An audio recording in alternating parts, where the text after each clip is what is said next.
નમસ્કાર વિદ્યાર્થી મિત્રો, બીજી પરીક્ષાના વિજ્ઞાનના પેપર માટે આપણે તમારા માટે લઈને આવ્યા છે નાના પ્રશ્નો જે 1 માર્ક્સમાં તમને ખૂબ જ ઉપયોગી બની શકે. તો આ જે વિડિયો છે એમાં છેક સુધી જોડાયેલા રહેજો. તો જોઈએ વિદ્યાર્થી મિત્રો, પ્રકરણ નંબર 3 માં જે 1 માર્ક્સના પૂછાઈ શકે એવા પ્રશ્નો છે. તો પહેલો પ્રશ્ન છે કે રાસાયણિક સંયોગીકરણના નિયમો કોણે આપ્યા હતા?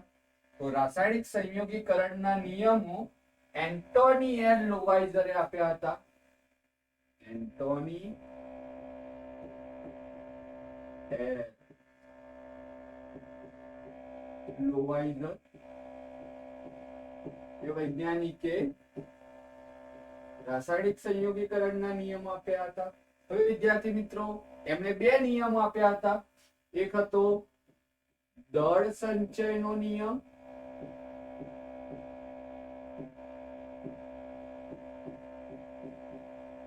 અને બીજો છે નિશ્ચિત પ્રમાણનો નિયમ.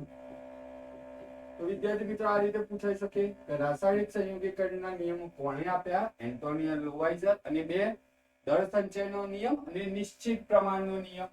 બીજો પ્રશ્ન છે કે પરમાણુની ત્રિજ્યા શેમાં માપવામાં આવે છે? તો પરમાણુની જે ત્રિજ્યા છે વિદ્યાર્થી મિત્રો નેનોમીટરમાં માપવામાં આવે છે. નેનોમીટર એટલે આપણો જવાબ થશે નેનોમીટર, જેને nm વડે દર્શાવવામાં આવે છે, નેનોમીટર. ત્રીજો પ્રશ્ન છે કે 1 નેનોમીટર એટલે કેટલા મીટર થાય? 1 નેનોમીટર એટલે 1 મીટરનો 1 અબજમો ભાગ. 1 અબજમો ભાગ એટલે 10⁹ થાય. તો વિદ્યાર્થી મિત્રો, આનો જવાબ આવશે 10⁻⁹. 1 નેનોમીટર એટલે 10⁻⁹ મીટર થાય.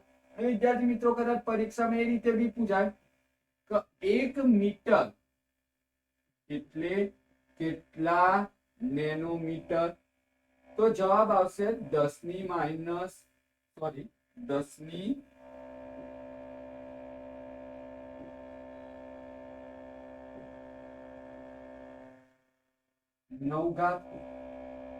હવે વિદ્યાર્થી મિત્રો, આ પ્રશ્નમાં થોડું કન્ફ્યુઝન થઈ શકે. તો યાદ શું રાખવાનું? જ્યારે તમે નાના એકમમાંથી મોટા એકમમાં ફેરવો છો ત્યારે ઘાત હંમેશા ઋણ આવે, અને મોટા એકમમાંથી નાના એકમમાં ફેરવો છો ત્યારે ઘાત હંમેશા ધન આવે. એટલે જો 1 નેનોમીટર પૂછે તો 10⁻⁹, અને 1 મીટર બરાબર કેટલા નેનોમીટર? તો જવાબ આવશે 10⁹. આગળનો પ્રશ્ન જોઈએ કે પરમાણુનો અભ્યાસ કરવા શેનો ઉપયોગ થાય છે? તો પરમાણુ અતિ સૂક્ષ્મ કણ છે જે નરી આંખે જોઈ શકાતો નથી. તો એના માટે જે માઇક્રોસ્કોપ વપરાય છે એને કહેવામાં આવે છે ઇલેક્ટ્રો માઇક્રોસ્કોપ. એટલે પરમાણુના અભ્યાસ માટે ઇલેક્ટ્રોન માઇક્રોસ્કોપનો ઉપયોગ થાય છે.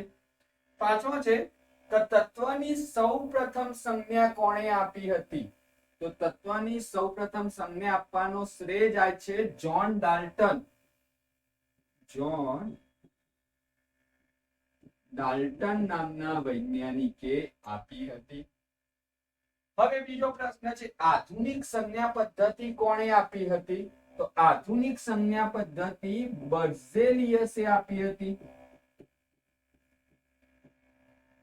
હવે વિદ્યાર્થી મિત્રો, પરીક્ષામાં અમુક વખતે કન્ફ્યુઝન થાય છે જ્યારે સંજ્ઞાનું પૂછવામાં આવે છે. તો પ્રશ્ન એ રીતે પૂછ્યો હોય કે તત્વની સૌપ્રથમ સંજ્ઞા કોણે આપી હતી? તો જવાબ આવે જ્હોન ડાલ્ટન. અને તત્વની જે આધુનિક સંજ્ઞા પદ્ધતિ છે એ કોના દ્વારા આપવામાં આવી હતી? તો જવાબ આવે છે બર્ઝેલિયસ. આગળ જોઈએ તો IUPAC નું પૂરું નામ જણાવો. આ એક સંસ્થા છે જે તત્વોના નામકરણ કરતી એક સંસ્થા છે. તેનું પૂરું નામ પૂછાય છે પરીક્ષામાં. તો પરીક્ષામાં લખવું હોય તો IUPAC નું પૂરું નામ છે international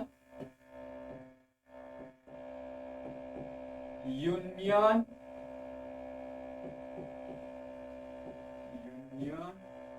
of pure and applied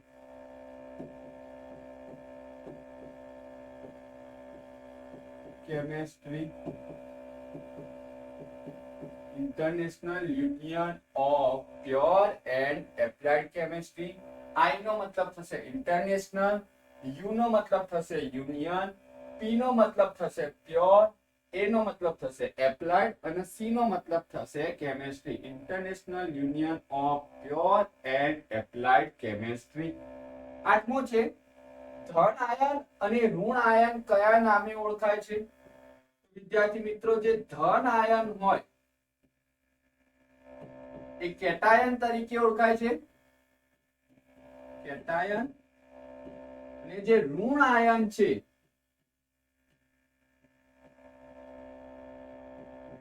A anion તરીકે ઓળખાય છે. પરીક્ષામાં માટે યાદ રાખજો કે ધન આયન છે કેટાયન તરીકે અને ઋણ આયન છે એ એનાયન તરીકે ઓળખાય છે. સાથે સાથે વિદ્યાર્થી મિત્રો, જે ધન આયન છે એ ધાતુ તત્વ છે અને ઋણ આયન જે છે એ અધાતુ તત્વ છે. તો આ પણ વિદ્યાર્થી મિત્રો આપણે યાદ રાખીશું. ધન આયન ધાતુ અને ઋણ આયન અધાતુ તત્વ છે. પરમાણ્વીયતા એટલે શું? તો પરમાણ્વીયતા એટલે વિદ્યાર્થી મિત્રો, જે અણુ કે સંયોજન છે તેમાં જે પરમાણુ રહેલા હોય એ પરમાણુની સંખ્યાના સરવાળાને પરમાણ્વીયતા કહે છે. તો વ્યાખ્યા શું થશે? તો વ્યાખ્યા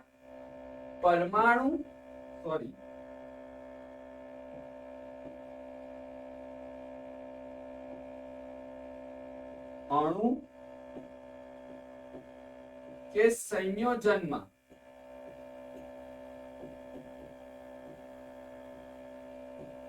રહેલા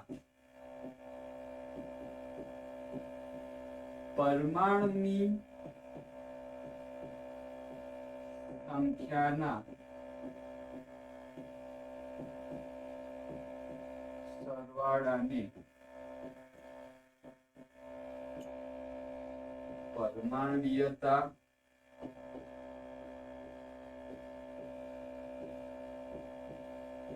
કહે છે. પરમાણ્વીયતાની વ્યાખ્યા કોઈ અણુ લો કે સંયોજન લો તો એની અંદર જે પરમાણુની સંખ્યા છે એના સરવાળાને પરમાણ્વીયતા કહે છે. હવે એક એવું જ નીચે આપેલું છે K2Cr2O7 ની પરમાણ્વીયતા કેટલી છે? તો K2Cr2O7 તો એમાં આપણે જેટલા પરમાણુ છે સંખ્યાનો સરવાળો કરીએ તો K પોટેશિયમ 2 છે, ક્રોમિયમ 2 છે અને ઓક્સિજન 7 છે. એટલે ટોટલ થયા 2 + 2 + 7. તો આ જે છે ટોટલ થયો જવાબ 11. તો K2Cr2O7 ની પરમાણ્વીયતા થાય છે 7. બીજું એક ઉદાહરણ દ્વારા તમને સમજાવીએ.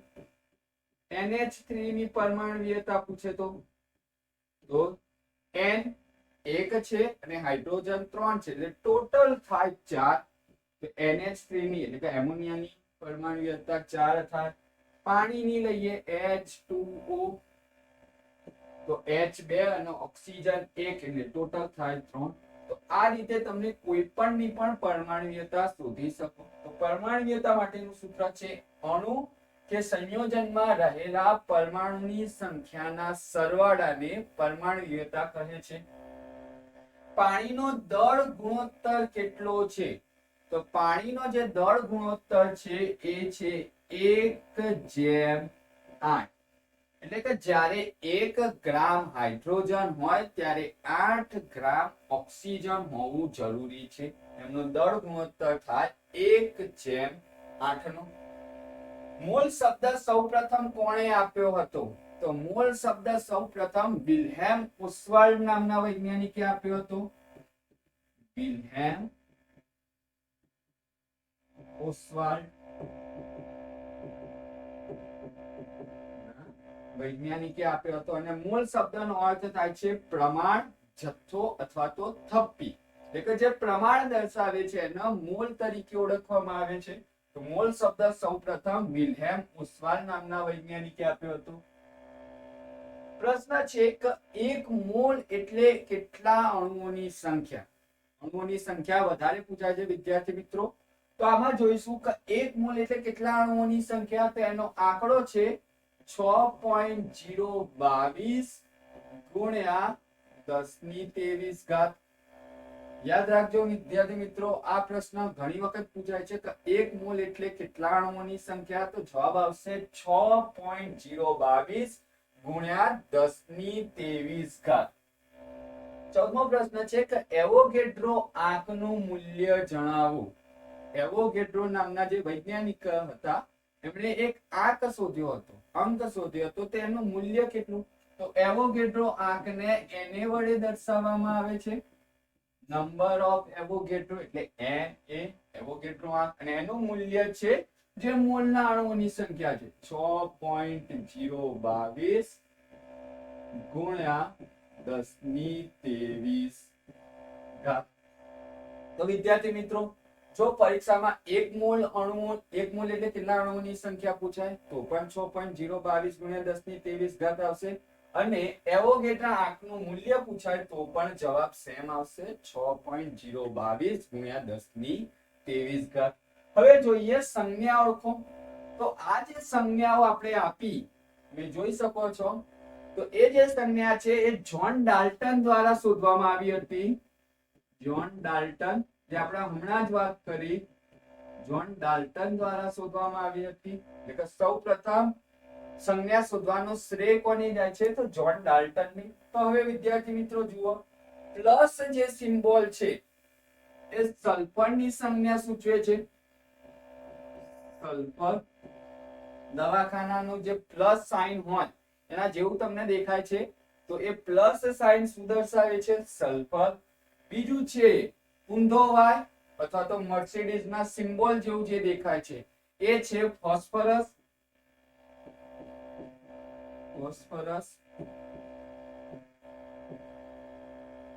પછી જે છે એક ગોળની અંદર આજુબાજુ ટપકા સ્વરૂપે શણગારવામાં આવ્યું છે. તો આ જે શણગારવામાં આવ્યું છે એ છે મર્ક્યુરી. મર્ક્યુરીને બીજા શબ્દમાં કહેવામાં આવે છે પારો. મર્ક્યુરી અથવા તો પારો. નીચે આપેલું છે તો એ જે છે એ હાઇડ્રોજનની સંજ્ઞા છે. જે ટપકા સ્વરૂપે જે દર્શાવ્યું છે એ હાઇડ્રોજનની સંજ્ઞા છે. એના સિવાય ફક્ત ગોળ સર્કલ હોય તો એ દર્શાવે છે ઓક્સિજન.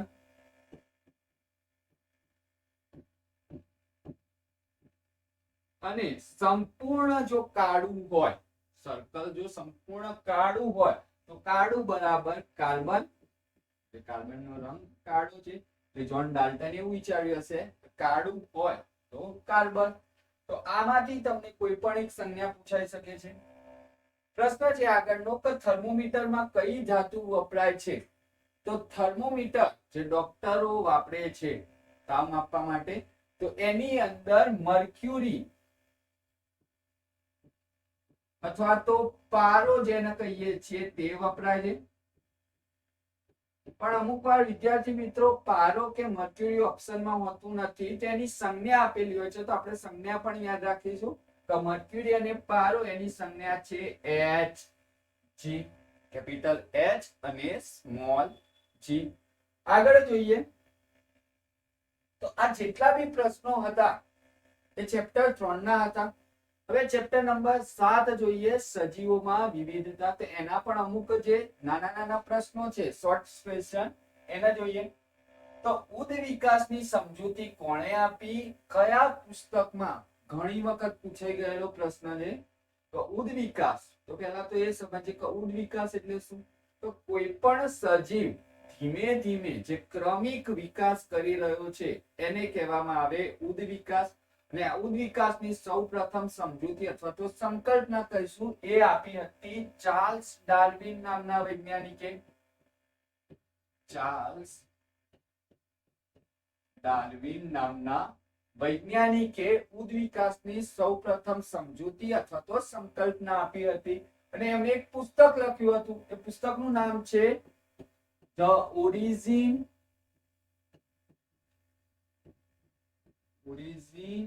Of species. પુસ્તકનું નામ હતું ધ ઓરિજિન ઓફ સ્પીસીસ અને એના લેખક ચાર્લ્સ ડાર્વિન હતા, જેમણે ઉત્ક્રાંતિ અથવા તો ઉદ્વિકાસની સંકલ્પના આપી હતી. બીજો પ્રશ્ન છે કે વર્ગીકરણના આધારે સૌથી મોટો સમુદાય તથા સૌથી નાનો એકમ જણાવો. તો વિદ્યાર્થી માટે આના માટે જે વર્ગીકરણ છે 7 તબક્કામાં થાય છે. તે વર્ગીકરણ કંઈક આ રીતનું છે. સૃષ્ટિ, પછી આવે છે સમુદાય, વર્ગ, ગોત્ર, કુળ, પ્રજાતિ અને જાતિ. આ 7 તબક્કોમાં વહેંચાયેલું છે. સૃષ્ટિ, સમુદાય, વર્ગ, ગોત્ર, કુળ, પ્રજાતિ અને જાતિ. શોર્ટમાં યાદ રાખવું હોય તો સુ, સ, વ, ગો, કુ, પ, જા આ રીતે પણ તમે યાદ રાખી શકો. તો સૌથી ઉપર જે હોય એ સૌથી મોટો એકમ થાય. તો સૌથી મોટો એકમ થશે સૃષ્ટિ,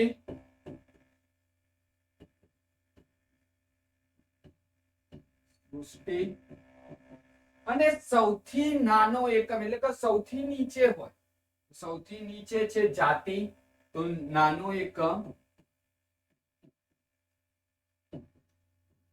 જાતિ થશે. કોઈ પણ રીતે વિદ્યાર્થી મિત્રો પૂછાઈ શકે. સૌથી મોટો એકમ સૃષ્ટિ, સૌથી નાનો એકમ જાતિ. કયા વૈજ્ઞાનિકે સૃષ્ટિને 5 ભાગમાં વર્ગીકૃત કરી હતી? તો એ વર્ગીકૃત કરનાર વૈજ્ઞાનિકનું નામ હતું રોબર્ટ વિટેકર. રોબર્ટ વિટેકરે જે સૃષ્ટિ છે એને 5 ભાગની અંદર વર્ગીકૃત કરી હતી અને એ 5 ભાગ કયા હતા? તે 5 હતા મોનેરા, પ્રોટિસ્ટા, ફૂગ, વનસ્પતિ સૃષ્ટિ અને પ્રાણી સૃષ્ટિ.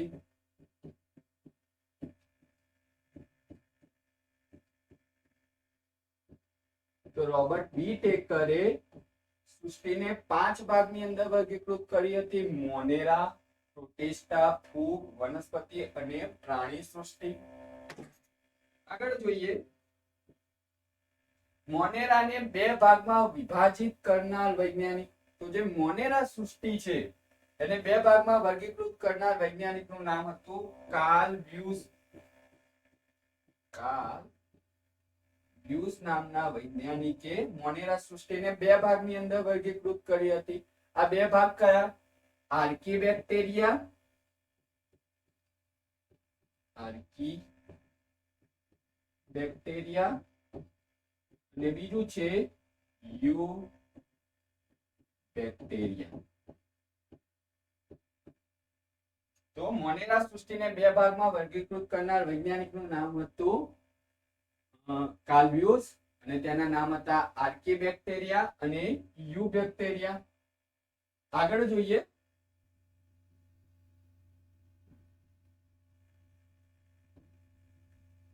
પ્રશ્ન છે કે સુકાયક કે થેલોફાઇટા તરીકે વનસ્પતિ સૃષ્ટિ કઈ ઓળખાય છે? તો વનસ્પતિ સૃષ્ટિના મુખ્યત્વે 3 ભાગ પડે છે: એકાંગી, દ્વિઅંગી અને ત્રિઅંગી.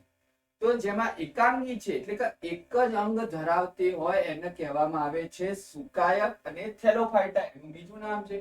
આનો જવાબ આવશે એકાંગી. એકાંગીને સુકાયક કે થેલોફાઇટા તરીકે ઓળખવામાં આવે છે. આ વનસ્પતિ સૃષ્ટિમાં મોટે ભાગે લીલનો સમાવેશ થાય છે, જેમાં સ્પાયરોગાયરા અને કારાનો સમાવેશ થઈ શકે. એટલે કે એકાંગીને સુકાયક અથવા તો થેલોફાઇટા તરીકે ઓળખવામાં આવે છે. હંસરાજ શેનું ઉદાહરણ છે? તો હંસરાજ છે વનસ્પતિ સૃષ્ટિ એ ત્રિઅંગી વનસ્પતિ સૃષ્ટિનું ઉદાહરણ છે. ત્રિઅંગી.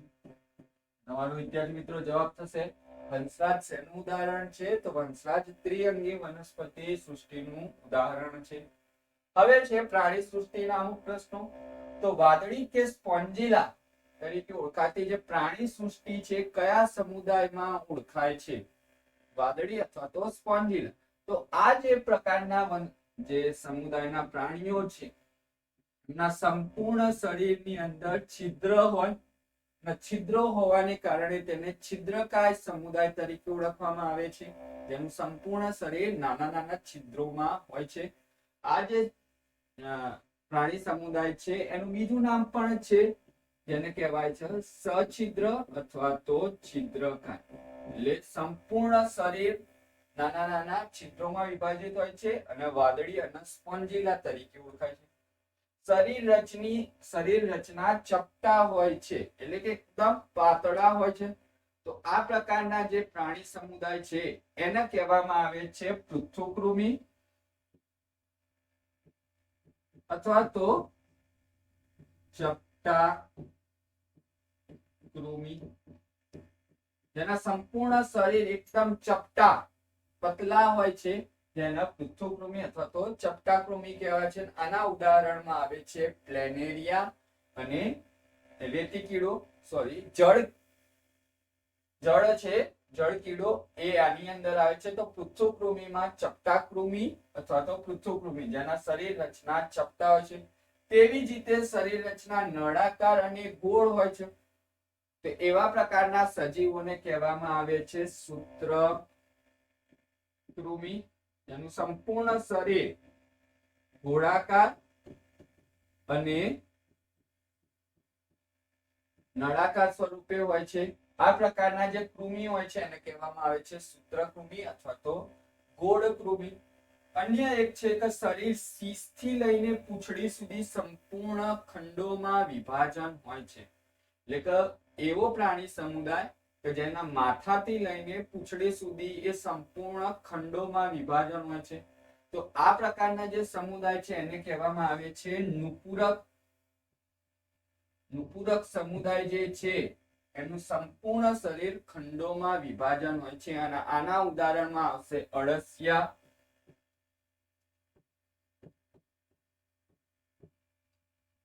રેતી કીડો અને જળો.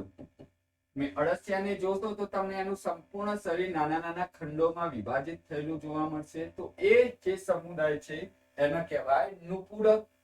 આગળ જોઈએ પ્રાણી સૃષ્ટિનો સૌથી મોટો સમુદાય કયો છે? આ પ્રશ્ન બહુ જ આઈએમપી અને ઘણી વખત પૂછાઈ ચુક્યો છે. તો પ્રાણી સૃષ્ટિનો સૌથી મોટો સમુદાય છે સંધિપાદ. સંધિપાદ જે સમુદાય છે સૌથી મોટો સમુદાય છે અને આ જે સમુદાય છે એની વિશેષતા છે કે તેમાં જે અંગો છે એ સાંધાયુક્ત રચના ધરાવે છે. એટલે પ્રાણી સૃષ્ટિનો સૌથી મોટો સમુદાય સંધિપાદ સમુદાય છે. કાયટોન, પાયલા અને ઉન્યો કયા સમુદાયના ઉદાહરણો છે? કાયટોન, પાયલા અને ઉન્યો જે છે એ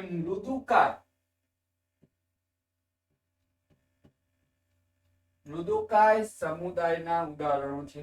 તો મૃદુકાય એટલે કે જેમનું શરીર નરમ રચના ધરાવતું હોય, નરમ શરીર રચના ધરાવતું હોય, એમના શરીર નરમ હોવાના કારણે એમને મૃદુકાય તરીકે ઓળખવામાં આવે છે. એના ઉદાહરણ છે કાયટોન, પાયલા અને ઉન્યો. જેના ઉપર એક સખત કવચનું હોય છે કે જેને રક્ષણ આપે છે. સ્થૂળત્વચી સમુદાયના શરીર પર રહેલા કાંટા ખાલી જગ્યાના બનેલા હોય છે. તો જે સ્થૂળત્વચી સમુદાય છે અપૃષ્ઠવંશી સમુદાય એના શરીર ઉપર જે કાંટા હોય છે એ બનેલા હોય છે કેલ્શિયમ કાર્બોનેટ.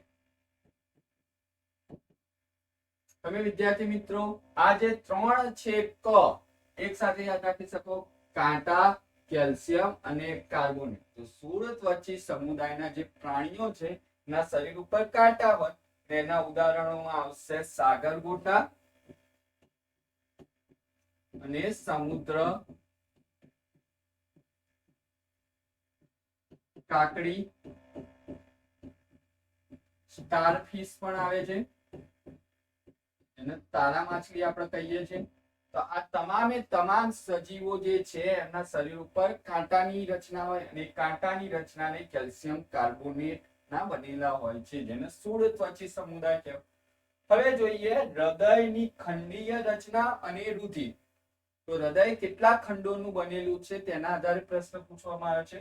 તો મત્સ્ય જે છે એનું હૃદય દ્વિખંડીય હોય અને તેના શરીરની અંદર શીત રુધિર અથવા તો અસમતાપી રુધિર વહેતું હોય છે. મત્સ્ય છે એ દ્વિખંડીય હૃદય ધરાવે છે અને શીત રુધિર ધરાવે છે. હવે ઉભયજીવી અને સરીસૃપ જે પ્રાણીઓ છે એમનું હૃદય ત્રિખંડીય હોય. ત્રિખંડીય હોવાને કારણે બે કર્ણક અને એક શેપકની રચના હશે.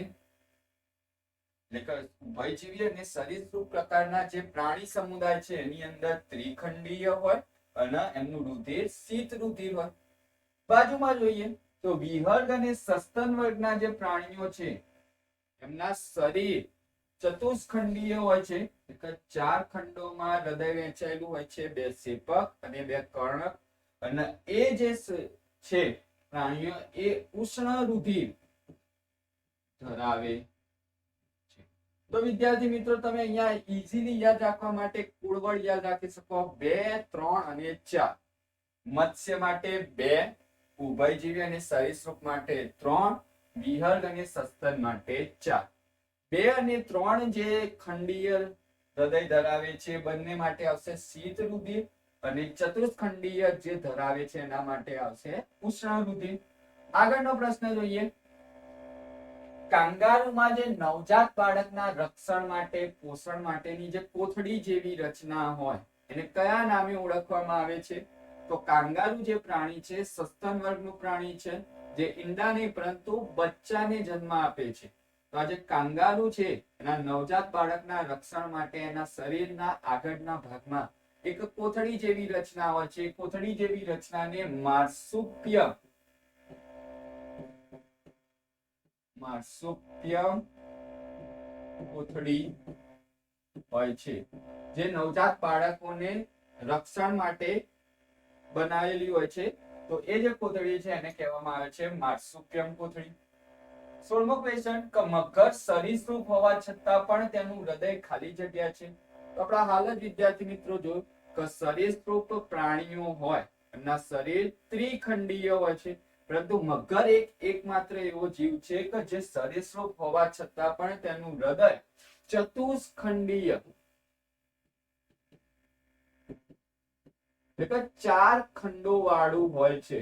ખાસ યાદ રાખજો વિદ્યાર્થી મિત્રો, બહુ જ વાર પૂછાય છે કે મગર સરીસૃપ હોવા છતાં તેનું હૃદય કયું છે? ચતુષ્ખંડીય. અથવા કયું સરીસૃપનું હૃદય ચતુષ્ખંડીય હોય છે? તો આવશે મગર. પ્રશ્ન છે દ્વિનામીકરણના પિતા ખાલી જગ્યાને ઓળખવામાં આવે છે. જે દ્વિનામીકરણ છે પદ્ધતિ એ કોઈ પણ સજીવોના નામકરણ માટે વપરાતી પદ્ધતિ છે અને એના પિતા તરીકે ઓળખાય છે કેરોલસ, લિનિયસ,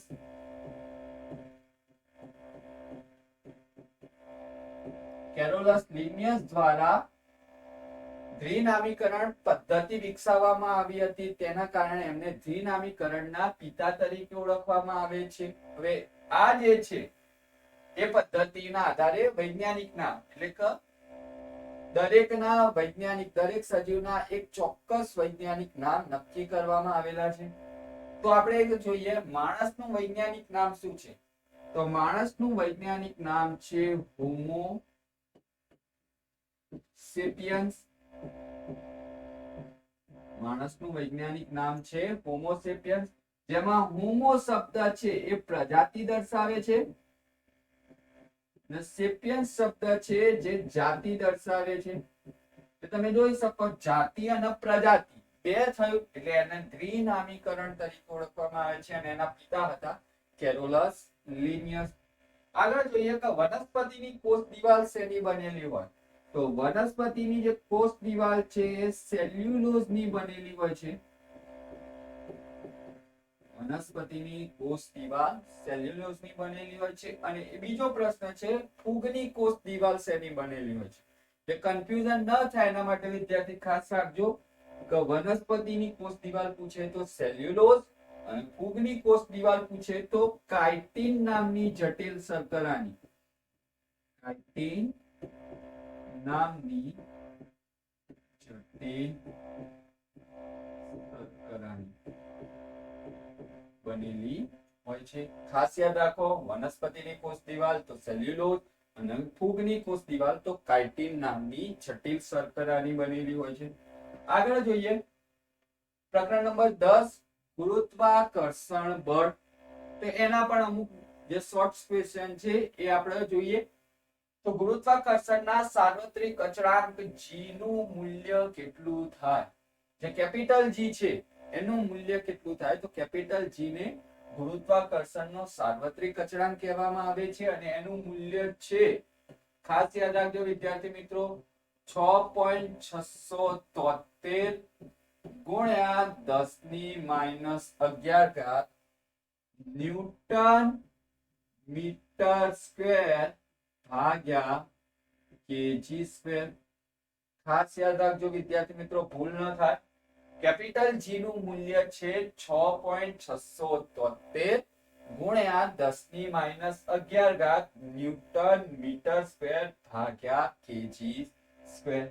બીજો પ્રશ્ન છે ગુરુત્વીય પ્રવેગ સ્મોલ g નું મૂલ્ય કેટલું થાય? કન્ફ્યુઝન ન થાય એના માટે યાદ રાખવાનું કેપિટલ G પૂછે છે કે સ્મોલ g પૂછે છે. ખાસ જુઓ તો સ્મોલ g નું મૂલ્ય છે 9.8. હવે પ્રવેગ છે તો પ્રવેગનો SI એકમ હતો મીટર પર સેકન્ડ સ્ક્વેર, એટલે સ્મોલ g નું મૂલ્ય થશે 9.8 મીટર પર સેકન્ડ સ્ક્વેર. વિદ્યાર્થી મિત્રો જુઓ કેપિટલ G પૂછે છે તો 6.673 ગુણ્યા 10⁻11 ન્યૂટન મીટર સ્ક્વેર ભાગ્યા કેજી સ્ક્વેર આવશે. અને g સ્મોલ g પૂછે છે તો જવાબ આવશે 9.8 મીટર પર સેકન્ડ સ્ક્વેર. ત્રીજો પ્રશ્ન છે તો આ સ્મોલ g અને કેપિટલ G વચ્ચેનો સંબંધ દર્શાવતું એક સૂત્ર છે. તે સૂત્ર શું છે? તો સ્મોલ g બરાબર કેપિટલ G ગુણ્યા m ભાગ્યા d સ્ક્વેર. સૂત્ર છે જે તમારે યાદ રાખવાનું છે. સ્મોલ g અને કેપિટલ G વચ્ચેનું દર્શાવતું સૂત્ર કયું? તો small g is equal to g capital ગુણ્યા m ભાગ્યા d square. Okay, small g sorry capital G નું પ્રાયોગિક મૂલ્ય કોણે શોધ્યું હતું? એટલે કે આપણે આ જે મૂલ્ય છે 6.673 ગુણ્યા 10⁻11 એ કોના દ્વારા શોધવામાં આવ્યું હતું? તો એ શોધવામાં આવ્યું હતું હેનરી કેવેન્ડિશે. હેનરી કેવેન્ડિશ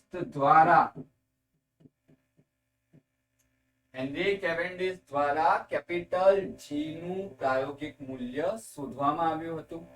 આગળ જોઈએ દ્રવ્યમાન દળનો SI એકમ કયો છે? તો દળ જે છે એ અચળ રહે અને એનો SI એકમ છે કિલોગ્રામ, જેને કેજી વડે દર્શાવાય. એનો SI એકમ છે કિલોગ્રામ. પૂછાય છે કે દળનો SI એકમ કયો છે? તો દળનો SI એકમ છે કિલોગ્રામ. એ રીતે વજનનું સૂત્ર અને તેનો SI એકમ જણાવો. તો વજન જે છે એનું સૂત્ર છે W, વજનને W વડે દર્શાવાય અને એનું સૂત્ર છે W બરાબર mg. આ જે સૂત્ર છે એ વજન માટેનું છે W બરાબર mg અને તેનો SI એકમ તો વજન એક પ્રકારનું બળ જ છે. બળ હોય તો બળને SI એકમ આપણે ભણ્યા છીએ તો બળને SI એકમ છે ન્યૂટન. તો વજન એક પ્રકારનું બળ છે તો બળને SI એકમ ન્યૂટન હોય તો વજનનો પણ શું આવે? ન્યૂટન. તો વજનનો SI એકમ ન્યૂટન બનશે. પરીક્ષામાં પૂછાઈ શકે વજન ને SI એકમ કયો છે, તો વજન ને SI એકમ ન્યૂટન થાય, કારણ કે એક પ્રકારનું બળ છે. આગળ જોઈએ, જો કોઈ પદાર્થનું દળ 10 kg હોય તો પદાર્થનું ચંદ્ર પર દળ કેટલું થાય? ઘણી વખત પૂછાઈ ગયેલો પ્રશ્ન છે. તો હાલ આપણે વાત કરી કે દળ કદી બદલાય નહીં, દળ હંમેશા અચળ રહે. તો જો કોઈ પદાર્થનું પૃથ્વી ઉપર દળ 10 kg હોય, 100 kg હોય કે 1000 kg હોય, તો એ ચંદ્ર ઉપર જાય તેનું દળ બદલાય નહીં.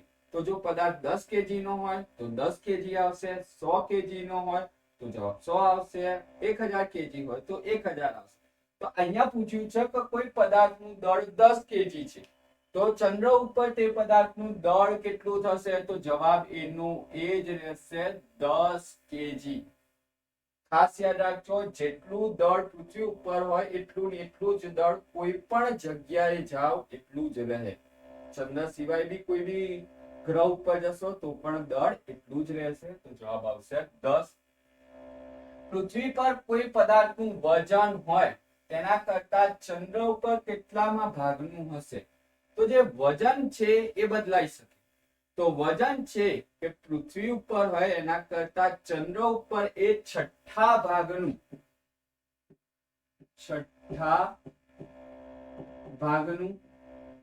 એટલે કે 1/6 ભાગનું હશે. એ દાખલા તરીકે પૃથ્વી ઉપર તમારું વજન 60 ન્યૂટન હોય તો ચંદ્ર ઉપર તમારું વજન 10 ન્યૂટન થઈ જશે. 6 વડે ભાગવું પડશે. વજન પૂછ્યું, વજન કીધું છે, બરોબર. જો દળ કીધું હોત તો બદલાતું નહીં. આ ખાસ યાદ રાખજો. દબાણનું સૂત્ર અને SI એકમ જણાવો. તો દબાણ એટલે થાય પ્રેશર. તો દબાણ માટેનું સૂત્ર છે બળ ભાગ્યા ક્ષેત્રફળ. દબાણનું સૂત્ર છે બળ ભાગ્યા ક્ષેત્રફળ. વ્યાખ્યા બી જોઈ લઈએ. નીચેથી જઈએ આપણે ઉપર, તો એકમ ક્ષેત્રફળ દીઠ લાગતા બળને દબાણ કહે છે. ફરીથી વિદ્યાર્થી મિત્રો, એકમ ક્ષેત્રફળ ભાગાકારને કહેવાય દીઠ. તો એકમ ક્ષેત્રફળ દીઠ લાગતા બળને દબાણ કહે છે. હવે બળ જે છે આ થઈ ગયું સૂત્ર. હવે જે બળ છે એ શેમાં શોધાય? ન્યૂટનમાં. અને ક્ષેત્રફળ શોધાય મીટર સ્ક્વેરમાં. એટલે દબાણ અને SI એકમ થશે ન્યૂટન પર મીટર સ્ક્વેર એકમ થશે. પરંતુ આવું સૌ પ્રથમ બ્લેઝ પાસ્કલ નામના વૈજ્ઞાનિકે શોધ્યું હતું. બ્લેઝ પાસ્કલે શોધ્યું એટલે દબાણ અને SI એકમ થઈ ગયો પાસ્કલ, જેના PA વડે દર્શાવવામાં આવે છે. તો પરીક્ષામાં પૂછાઈ શકે કે દબાણનું સૂત્ર છે બળ ભાગ્યા ક્ષેત્રફળ, એને SI એકમ ન્યૂટન પર મીટર સ્ક્વેર અથવા તો પાસ્કલ તરીકે ઓળખવામાં આવે છે. હવે પરીક્ષામાં પૂછાય કે 1 પાસ્કલ એટલે કેટલા ન્યૂટન પર મીટર સ્ક્વેર? તો ભાઈ 1 પાસ્કલ હોય તો ન્યૂટન પર મીટર સ્ક્વેર પણ એક જ હોય, તો જવાબ આવે 1 ન્યૂટન પર મીટર સ્ક્વેર. 1 પાસ્કલ બરાબર 1 ન્યૂટન પર મીટર સ્ક્વેર થાય. હવે છે 1 ATM એટલે કેટલા પાસ્કલ? તો આ ATM નો મતલબ થાય છે વાતાવરણીય દબાણ.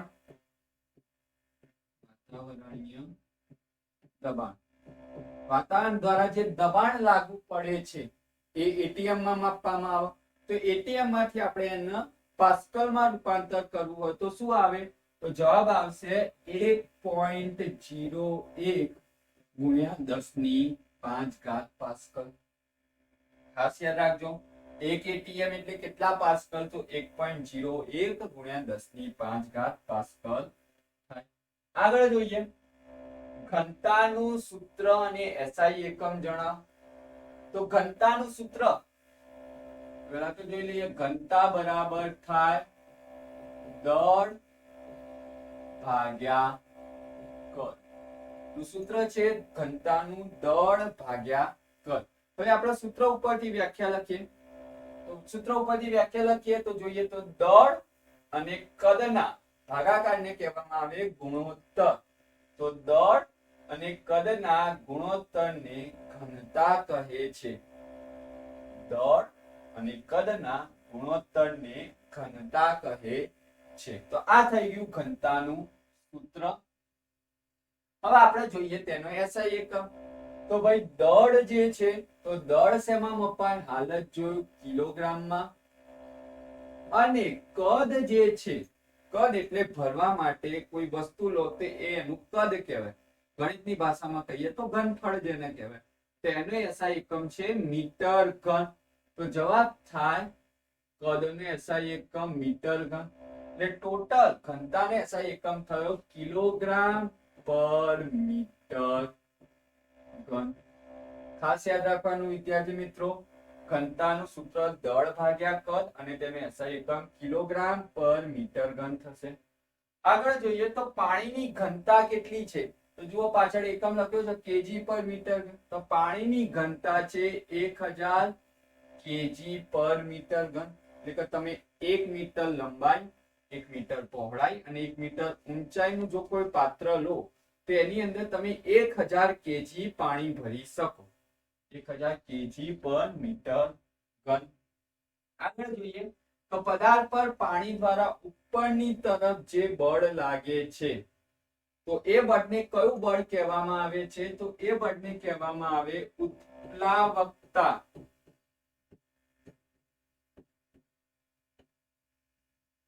બળ કહે છે પાણી દ્વારા કોઈ પદાર્થ ઉપર ઉપરની તરફ જે બળ લાગે એ બળને કહેવામાં આવે છે ઉત્પ્લાવકતા બળ. તો જવાબ આવશે ઉત્પ્લાવકતા બળ. અને તે હંમેશા ઉર્ધ્વ દિશામાં એટલે કે ઉપરની તરફ લાગે છે. આર્કિમિડીઝનો સિદ્ધાંત ક્યાં વપરાય છે? આર્કિમિડીઝનો જે સિદ્ધાંત છે એ ઘનતાના સિદ્ધાંત ઉપર કાર્ય કરે છે અને તે જહાજ અને સબમરીનની બનાવટમાં,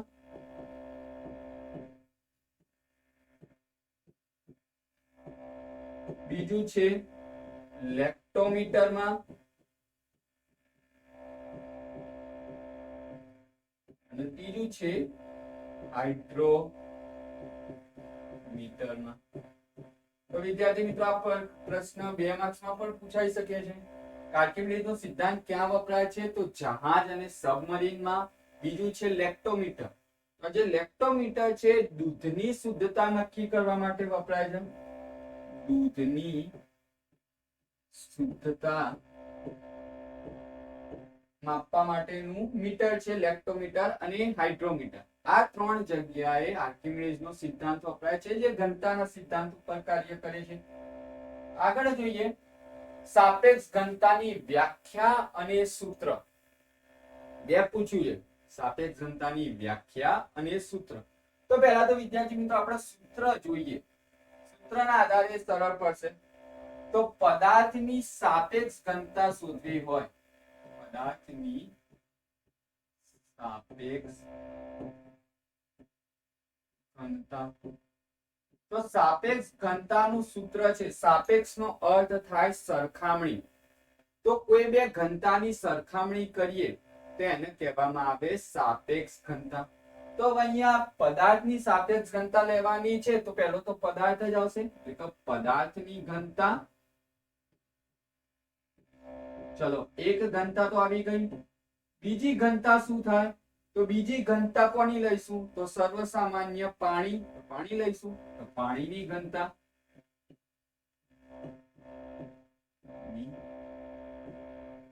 ઘનતા. તો આ થઈ ગયું એનું સૂત્ર સાપેક્ષ ઘનતા. સાપેક્ષનો અર્થ થાય છે સરખામણી. તો અહીંયા 2 ઘનતાની સરખામણી કરીશું. એક તો આપણો પદાર્થ જે તે હોય એ, તો પદાર્થની ઘનતા ભાગ્યા પાણીની ઘનતા. આ થઈ ગયું એનું સૂત્ર. તો સૂત્રના આધારે આપણે વ્યાખ્યા લખીએ. તો સૂત્રના આધારે તો બહુ જ સરળ થશે વ્યાખ્યા. પદાર્થની ઘનતા અને પાણીની ઘનતા ભાગાકારને કહેવામાં આવે ગુણોત્તર. પદાર્થની ઘનતા અને પાણીની ઘનતાના ગુણોત્તરને સાપેક્ષ ઘનતા કહે છે. પદાર્થની ઘનતા અને પાણીની ઘનતાના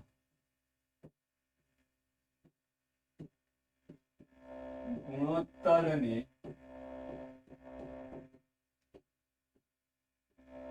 પદાર્થની સાપેક્ષ ઘનતા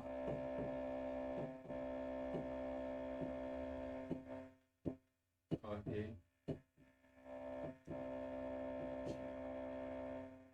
શું થયું વિદ્યાર્થી મિત્રો? સાપેક્ષ ઘનતા એટલે કે સરખામણી પદાર્થની ઘનતા અને પાણીની ઘનતાના ગુણોત્તરને પદાર્થની સાપેક્ષ ઘનતા કહે છે. હવે છે સાપેક્ષ ઘનતાનો એકમ. તો તમે અહીંયા વિદ્યાર્થી મિત્રો જોઈ શકો ઘનતા ઘનતા ઉડી જાય તો સાપેક્ષ ઘનતા માટે કશું બચતું નથી. તો સાપેક્ષ ઘનતાનો એકમ શું થાય? તો એકમ રહિત છે. એકમ રહિત છે એટલે કે એનો એકમ હોતો નથી. હવે વિદ્યાર્થી મિત્રો ઉતાવળમાં શું કરે છે? અમુક તો ભૂલ કરે છે. શું લખ્યું છે ખાસ જોવું પડે.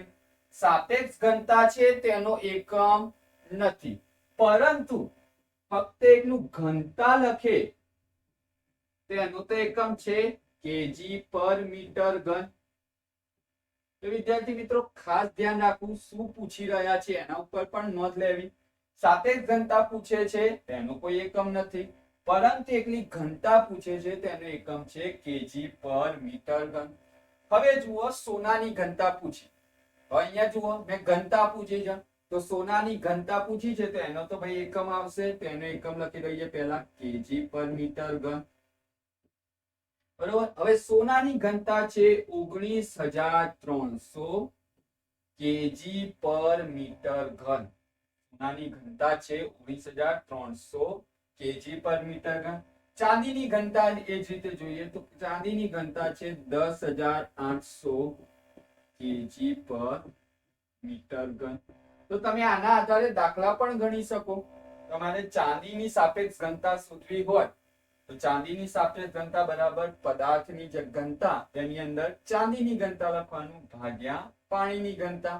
તો ચાંદીની ઘનતા છે 10,800 ભાગ્યા પાણીની ઘનતા છે 1,000. તો જે જવાબ આવશે એ તમારી હશે સાપેક્ષ ઘનતા. આ રીતે પણ તમે દાખલા સ્વરૂપે પણ પૂછી શકો છો. તો આ જે પ્રશ્ન છે સાપેક્ષ ઘનતા એ 2 માર્ક્સ માટે બહુ જ અગત્યનો. છેલ્લો પ્રશ્ન છે કે વિષુવવૃત્ત અને એન્ટાર્કટિકા બંનેમાંથી કઈ જગ્યાએ જી નું મૂલ્ય સૌથી વધુ હશે? હવે જે સ્મોલ જી છે એ ગુરુત્વાકર્ષણના સાર્વત્રિક નિયમ ઉપર આધાર રાખે.